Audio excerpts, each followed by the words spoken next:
बड़ौदा वाले इतना समझे कि अब उनके पास विधायक नहीं है। जब तक चुनाव नहीं होते तब तक मैं हूँ वहाँ का विधायक। ईद तो करो चाहिए नहीं, ईद तो आओगे, ईद तो सारे मंत्रियों ने भेजेंगे। साथियों, जननायक जनता पार्टी नहीं, वो तो जयचंद्रों की जनता पार्टी है। कांग्रेस पार्टी का एक मजबूत उम्मीदवार होगा। पहले आप ये बताएं भारतीय जनता पार्टी का उम्मीदवार कौन है? भूपेंद्र सिंह की उम्दा भी इस इलाके को अपना बता करके अपना गढ़ बताने का प्रयास कर रहे हैं। अब तो गढ़ प्रजातंत्र में जनता की अदालत में है। जनमत हरियाणा पर बड़ौदा की बिसात में आप सभी का स्वागत है। साथियों, आखिरकार वो वक्त आ गया जब बड़ौदा के उपचुनाव के लिए जनता मतदान करने के लिए तैयार है। चंद घंटों की बात है और जब हम लोग इस प्रोग्राम को कर रहे हैं तो मुझे लगता है कि कयामत की रात की तरफ बढ़ रहा है मामला। और अनिल आर्य जी हमारे साथ जुड़े हुए, हमारे राजनीतिक विशेषज्ञ। अनिल जी, आज की रात कयामत की रात, उसके बाद कल शाम 6 बजे तक वोटिंग, प्रशासन तैयार है और एक मुझे लगता है कि 16 तारीख 15-16 में सारे कैंडिडेट सामने आए। 19 को नामांकन वापसी के बाद लगभग पूरे 2 हफ्ते जोरदार प्रचार चला। तमाम पार्टियों ने यहाँ पर काफ़ी जोर लगाया, लेकिन 4 पार्टियां मुख्य तौर पर थी, कांग्रेस, बीजेपी, इनेलो और लोसूपा। तो इन तमाम सारी चीज़ों में अब बड़ौदा की जनता, अब गेंद बड़ौदा के जनता के पाले में आ गई है और वो अब अपना आखिरी स्टैंड, आखिरी मन बना रहे हैं। एक शांति है, एक चुप्पी है कहीं कि आप बड़ौदा के गांव में घूमेंगे तो लोग कहेंगे अच्छा ठीक है जी, हम अपने हिसाब से वोट कर देंगे, कोई बात नहीं।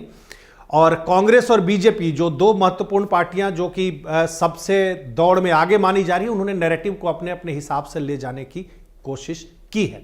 तो जनता ने तो अनिल जी जो फैसला करना है वो करना ही है, लेकिन अब आखिरी घंटों में जो आखिरी मन बनेगा, और जिसको कहते हैं कि हिंदुस्तान की राजनीति में जो क़यामत की रात होती है वो पलटने, उलटने, बनाने, बिगाड़ने की रात भी होती है। इन तमाम चीज़ों के बीच क्या क्या मेन नैरेटिव्स चले, 2 महत्वपूर्ण पार्टियां, भारतीय जनता पार्टी और कांग्रेस, दोनों की प्रतिष्ठा यहाँ पे दांव पे, और किस तरफ दोनों ने इलेक्शन को ले जाने की कोशिश की और जनता कितना कन्विंस हो जाएगी। पांडे जी, देखिए, बिल्कुल कांग्रेस ने जो है काफी हैवी कैंपेन यहाँ पर किया है। खासकर हुड्डाज के पिता पुत्र दोनों के दोनों यहाँ पर शुरू दिन से जमे हुए हैं, भूपेंद्र हुड्डा भी और दीपेंद्र हुड्डा भी। और हुड्डा ने काफी प्लान्ड जो पॉलिटिक्स का उदाहरण यहाँ पर पेश किया है, चाहे वो कैंडिडेट सिलेक्शंस की बात हो, चाहे कोई किसी आदमी को उन्होंने टैकल करने की बात हो, और किसी समाज को टैकल करने की बात। उन्होंने दीपेंद्र की पॉलिटिक्स को स्टेबलाइज किया जाए। ठीक है, तो उन्होंने मुख्य लीड रोल में रखा है और खुद ही घोषित भी कर दिया था कि वो यहाँ के प्रभारी होंगे। और उनकी कोशिश थी कि नैरेटिव जो सेट किया जाए वो लोकल चौधर का किया जाए। कि उन्होंने, सरकार ने की तरफ से एक बयान आया था कि भाई मौका है 4 साल में सत्ता की भागीदार बनने का। लेकिन हुड्डा ने पहले दिन ही वर्कर मीटिंग्स में कहा कि हम जो है साझेदारी नहीं किया करता, बड़ौदा राज बनाया करता है। हालांकि राज तो नहीं बन रहा है, क्योंकि 4 साल तक इलेक्शन होने की कोई मुझे उम्मीद दूर दूर तक नजर नहीं आती। लेकिन हुड्डाज का जो फोकस था वो लोकल चौधर के नाम पर वोट इकट्ठी करने का था। ठीक है, हुड्डा दीपेंद्र के नाम पर जो है वर्करों को, या सारे ही जितने एमएलएज थे, हुड्डा खेमे के या एक्स एमएलएज थे, सबकी ड्यूटीज यहाँ पर लगा रखी थी। ठीक है। जबकि दूसरी तरफ अगर हम देखें, बीजेपी का जो नैरेटिव था वो ये था कि आप विकास के साथ चलिए, विकास के साथ जुड़िए। जब यहाँ पर 2009 में ये प्री सिमन के बाद में कॉन्स्टिट्यूंसी बनी है, उसके बाद से कंटिन्यू यहाँ पर मुख्य विधायक जो है वो कांग्रेस का रहा है। एक ही व्यक्ति रहा है और उसमें लगभग 5 साल सरकार के भी रहे हैं। तो और उससे 5 साल पहले भी हुड्डा ही यहाँ मुख्यमंत्री थे, वो अपने इलाके की बात करते हैं। ठीक है। तो सीएम साहब का यही कहना था, या बीजेपी का ये कहना था कि आप उन 10 सालों की तुलना या उन 15 सालों की तुलना हमारे 5 महीने से कर लो। अगर 5 महीने में हमने इतने काम कराए हैं जितने वो 15 साल में नहीं करा पाए हैं, तो जब 4 साल और दे दो, 4 साल और हमें दे दो। जब यहाँ कोई विधायक नहीं था तो सीएम साहब ने कहा था कि मैं यहाँ का विधायक हूँ और मैंने यहाँ पर लगभग 200-300 करोड़ रुपए के काम डायरेक्ट या इनडायरेक्ट परियोजनाएं दी हैं और बहुत सारे स्कूल दिए हैं, कॉलेजेस दिए हैं, कई और भी घोषणाएं हुई हैं, आईएमटी की घोषणा हुई है, कई सारी सड़कों पर भी आज हम देख रहे हैं कि हर जगह लगभग काम चल रहा है। तो बीजेपी ने विकास के नाम पर 4 साल के नाम पर एजेंडा सेट करने की कोशिश की और कांग्रेस ने जो है लोकल पॉलिटिक्स चौधर को फोकस किया। बीजेपी के सारे अगर भाषणों को सुने उनके मुख्यमंत्री से लेकर के तमाम स्टार कैंपेनर्स की, वो एक बात जो बातें आप कह रहे हैं, इसके अलावा एक बात पे और उन्होंने फोकस किया कि आप योगेश्वर दत्त और इंदुराज नरवाल एलियास भालू, इसमें भी कंपैरिजन कर लीजिए और कैंडिडेट देख लीजिए, और अगर आपने भालू को जिता भी दिया तो लोग आप जाएंगे काम करने, वो कह देगा जी मैं तो विपक्ष में हूं, मेरे पास तो मेरी तो कोई सुनता नहीं, कोई चलती नहीं। और योगेश्वर दत्त की ब्रांडिंग जो एक अंतर्राष्ट्रीय पहलवान के तौर पे रही है, उसको पेश किया बीजेपी ने, और ये हमेशा इलेक्शन को बताने की बार बार कोशिश की कि योगेश्वर दत्त जो है वो जातीय वर्जनाओं से ऊपर का शख्स है। लेकिन जो हरियाणा का जो तासीर है, जो वोटरों की तासीर है, क्या ऐसी स्थिति में कल्पना की जाए कि लोग उस तरीके का साइंटिफिक टेम्पर वैसा दिखा पाएंगे या दिखाएंगे, या इस तरह का एक, मैं तो समझता हूं कि ये अगर बहुत अच्छी बात हो जाएगी, अगर हेल्दी पॉलिटिक्स अगर ऐसी होती है कि जातिवाद से ऊपर वोट पड़ जाए, या एक कपोल कल्पना भर है? पंडा जी, मुझे नहीं लगता कि इस तरह की कोई चीज इस माहौल में, खासकर जब उपचुनाव हो रहा हो, तो हो सकती है। हालांकि कोशिश बहुत की है बीजेपी ने कि हम कास्ट से ऊपर उठ के और कैंडिडेट वर्सेस कैंडिडेट इस इलेक्शन को कम कर पाए, और सरकार जो है काम करवा सकती है इस टेम्परामेंट पे बात हो। लेकिन इलेक्शन केवल एक पक्ष से नहीं चलता है, दूसरा पक्ष भी वो क्या कर रहा है उस पर भी निर्भर करता है। और आपने कैंडिडेट की बात की है, मुझे लगता है कि पहले दिन जो स्टेटमेंट आई थी भालू की कि मैं कोई लांडा बुच्चा कैंडिडेट नहीं हूं, मैं भूपेंद्र हुड्डा कैंडिडेट हूं, उसके बाद से उसके बाद तो वो एक दो से बातचीत कर गया है, लेकिन उसके बाद से भूपेंद्र सिंह हुड्डा या दीपेंद्र ने भालू को कहीं दिखने नहीं दिया है, न बोलने दिया न दिखने दिया, दिखने दिया।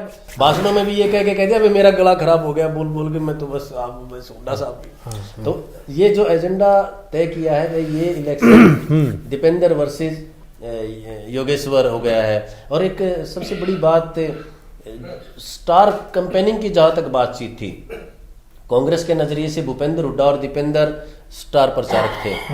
शैलजा जी बहुत कमाई यहाँ पे आई, तो उनके साथ कोई बदतमीजी की घटना है, उसके बाद वो चले गए, आएंगे दोबारा। लेकिन यहाँ स्टार प्रचारक बीजेपी की तरफ से मुख्यमंत्री जी होने चाहिए थे, जो बहुत कमाए हैं, बहुत लास्ट के दिनों में आए हैं। उनकी जो मुख्य जिनके साथ गठबंधन है और युवा नेता है दुष्यंत जी, वो भी बहुत लेट, मुख्यमंत्री के भी बाद में उनके प्रोग्राम सेट किए गए। मुझे लगता है कि काफी देर से वो यहाँ आए हैं, और भूपेंद्र हुड्डा तब तक पूरे गांव में कर चुके थे। बड़ी चौंकाने वाली बात यह कि जहां जहां सीएम साहब या दुष्यंत जी करके गए हैं प्रोग्राम, उसके ठीक बाद में उन्होंने फॉलोअप किया दीपेंद्र के प्रोग्राम उन गांव में पर्सनली डोर टू डोर या कोई भी छोटी मोटी जनसभा या नुक्कड़ सभा जरूर किए कि जो चीजें वो करके गए हैं उसको वॉश आउट किया, उसको पानी फेरा जा सके। तो मुझे लगता है कि यहाँ रणनीति के मामले में जो है बीजेपी की रणनीति के मामले में कांग्रेस की जो रणनीति है वो 21 साबित हुई है। अच्छा, एक बात और है कि बीजेपी ने आखिरी 4 महीनों में जो कामकाज यहाँ पे शुरू करवाए, जो एक विजिबल डेवलपमेंट है, कि जैसे सड़कों की बात होती है कि लगभग 30 सड़कों पे काम चला, परचेज सेंटर खोले, मुंडलाना में कहा कुछ ऐसी चीजें, जैसे भैंसवाल में इस कॉलेज की घोषणा की तो वहाँ क्लासेस शुरू करवाई, कुछ चीजें ऐसी है जो भविष्य के गर्भ में जो होने वाली है या हो सकती है आगे चल के। इस नैरेटिव को लोगों के बीच में एस्टैब्लिश करना कि आप एक बार 4 वर्ष पहली बार यहां पे प्रतिनिधि चुन के देखिए, और मुख्यमंत्री बार बार ये कहते रहे कि जो विधायक होता है ना, उसकी बड़ी जिम्मेवारी होती है कि चंडीगढ़ में वो जाकर के कितना आपके कामों की वकालत करता है। तो ये सब सारी जो चीजें हैं, और उस बीच में एक इतना टफ चुनाव, और टफ बिल्कुल इस हिसाब से मैं कहूंगा क्योंकि सीट भी कांग्रेस की ही खाली हुई है, और बिल्कुल हुड्डा का जो अपना ये है इलाका उसका किलोई का बिल्कुल एडजॉइनिंग एरिया है। तो ऐसी स्थिति में मुकाबला तो यही लग रहा है कि क्लैश ऑफ टाइटन्स है, कि बीजेपी का अपना कह रहा है कि विकास का मॉडल, और इनका है कि भाई कोई बात नहीं, इससे कुछ नहीं होना, एक बारी माहौल बनेगा, इसको जीतने के बाद फिर हम जो है वो पूरी सरकार लेकर के आएंगे 2024 में। मुझे लगता है कि इसी नैरेटिव पे कांग्रेस चल रही है। देखिए, बिल्कुल आप सही कह रहे हो, लेकिन ये तो जनता पे डिपेंड करता है कि वो किस नैरेटिव को फॉलो करती है, वोटिंग एक्सेप्ट स्वीकार करती है। और आखिरी दिनों तक वोट एक ऐसी चीज होती है पांडे जी, जो जब आप बटन दबाते हैं तब तक भी आप एक बार सोच रहे होते मुझे क्या करना चाहिए। तो दोनों ने अपना अपना कैंपेन सेट किया है। 10 तारीख को शायद पता लगेगा कि किसका नैरेटिव लोगों ने स्वीकार किया है। और मुझे लगता है कि जो सरकार का जो नैरेटिव था उसको सरकार तक जो पहुंचाने वाले लोग थे, मजबूत लोग, वो काफी कम थे। अगर इस नैरेटिव को आप लेके शुरू से प्रचार कर रही होती बीजेपी तो और ज्यादा बेहतर स्थिति में होती। प्रचार के मामले में भी बीजेपी जो है वो थोड़ी सी पीछे रही है। नैरेटिव काफी लेट सेट किया गया और उसको लोगों तक डिलीवर करने के लिए भी यहाँ जितने अंतर्राष्ट्रीय पहलवान थे जो टिकट के टाइम कह रहे थे कि हम प्रचार करेंगे, वो कोई यहाँ नजर नहीं आए हैं। तो ऐसी चीजें खूब होनी चाहिए थी यहाँ पे, जैसे मतलब गांव तक वो चीज डिलीवर होनी चाहिए थी। जबकि भूपेंद्र सिंह हुड्डा और दीपेंद्र ने तो कई गांव मेरे ख्याल से 3-3 बार विजिट किए हैं, एक गांव को, जो कि लोकल यहीं पे बैठे हुए थे। तो काफी फर्क रहा है। एक और मेरा आखिरी सवाल है आपसे कि राजनीति को देखने का एक जो क्लासिकल नजरिया है और जिस हिसाब से आमतौर पर लोग एक धारणा बनाते हैं, बड़ौदा के जनता कैसे, बहुत सारे ऐसे उपचुनावों के उदाहरण हैं कि जहां सरकारें भी ज्यादातर जीती है लेकिन कई जगह नहीं भी जीत पाई है। वैसी स्थिति में जनता के विवेक पे सब कुछ निर्भर करता है। तो क्या इतना विवेक अभी मुझे लग रहा है कि बड़ौदा के जो लोग हैं वो कल जब वोटिंग करेंगे तो उसको प्रदर्शित करेंगे? एक मेरा पहला सवाल ये है। दूसरा ये है कि कहीं ना कहीं क्या उनके मन में ये होगा कि जो योजनाएं पाइपलाइन में, आज भी हम लोग जैसे कई वोटरों से बात की कि क्यों ना इनको सिरे चढ़वा लिया जाए, और आज वही भाषा मुझे लगता है बीजेपी बोल रही है जो रतिया के उपचुनाव में हुड्डा जी बोल रहे थे।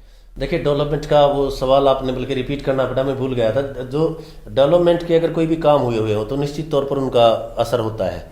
किसी भी इलाके में कोई भी बड़ा डेवलपमेंट का काम होगा, वहां पर दिख रहा होता है, जो फिजिबल होता है, खासकर आंखों के सामने दिखता है घोषणा की बजाय। तो हमने हर एक गाँव का यहाँ पर दौरा किया है। मोस्टली गाँव में यहाँ डेवलपमेंट के काम चल रहे हैं, शुरू हो गए हैं।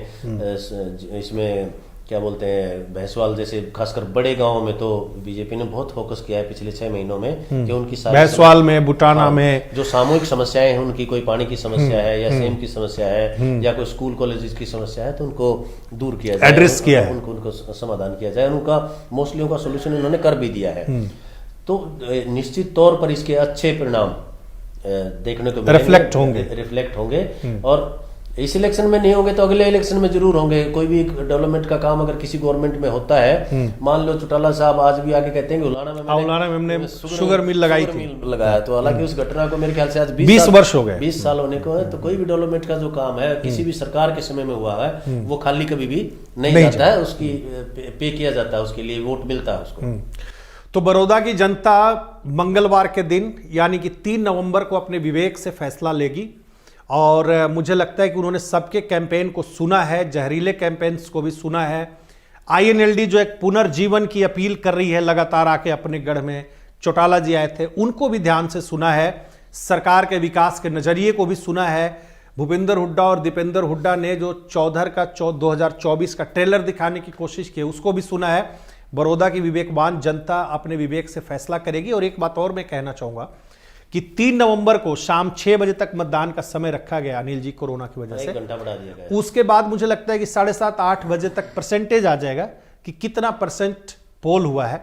उस परसेंटेज से भी काफी हद तक अंदाजा लग जाएगा कि बड़ौदा आखिर किस तरफ जा रहा है और क्यों इतनी, अगर हैवी टर्नआउट होता है तो क्यों हो रहा है, लो टर्नआउट होता है तो क्यों हो रहा है। ये तमाम सारी चीजें लेकर के एग्जिट लोगों के जो है वो पोस्ट पोल भी क्या लोगों की राय है वो हम लेकर आपके सामने आएंगे। और जो आखिरी नतीजे हैं उसके लिए 10 नवंबर आप सभी जानते हैं कि अगले मंगलवार तक का इंतजार करना है। लेकिन एक बात मानना पड़ेगा कि बहुत ही दिलचस्प चुनाव हो रहा है और बहुत ही कांटे का चुनाव है। और ये एक बार मैं और अनिल जी कहना चाहूँगा कि उपचुनावों का जो हरियाणा में इतिहास रहा है वो उसको देखते हुए कि लोग अपने अपने विवेक से और शांतिपूर्वक जो है वो जाकर के अपना मतदान करें और मतदान के अधिकार का प्रयोग जरूर करें, ये हमारी आपसे अपील भी है। और कल वोटिंग खत्म होने के बाद यानी कि 6 बजे के बाद क्या कुछ रहा बड़ौदा का मिजाज, पोस्ट पोल मिजाज। और एक बात मैं बार बार कह रहा हूं कि वोटिंग परसेंटाइल से काफी कुछ अंदाजा लगेगा, तो तमाम सारी चीजें हम लोग लेकर आपके सामने हाजिर होंगे। तब तक के लिए नमस्कार। खुदा वाले इतना समझे कि अब उनके पास विधायक नहीं है, जब तक चुनाव नहीं होते तब तक मैं हूँ वहां का विधायक। ईद तो करो चाहे नहीं, ईद तो आओगे, ईद तो सारे मंत्री उन्होंने भेजेंगे। साथियों, जननायक जनता पार्टी नहीं, वो तो जयचंद्रों की जनता पार्टी है। कांग्रेस पार्टी का एक मजबूत उम्मीदवार होगा। पहले आप ये बताएं भारतीय जनता पार्टी का उम्मीदवार कौन है? चौधरी भूपेंद्र सिंह हुड्डा भी इस इलाके को अपना बता करके अपना गढ़ बताने का प्रयास कर रहे हैं। अब तो गढ़ पंजाब दक्षिण में जनता की अदालत में है।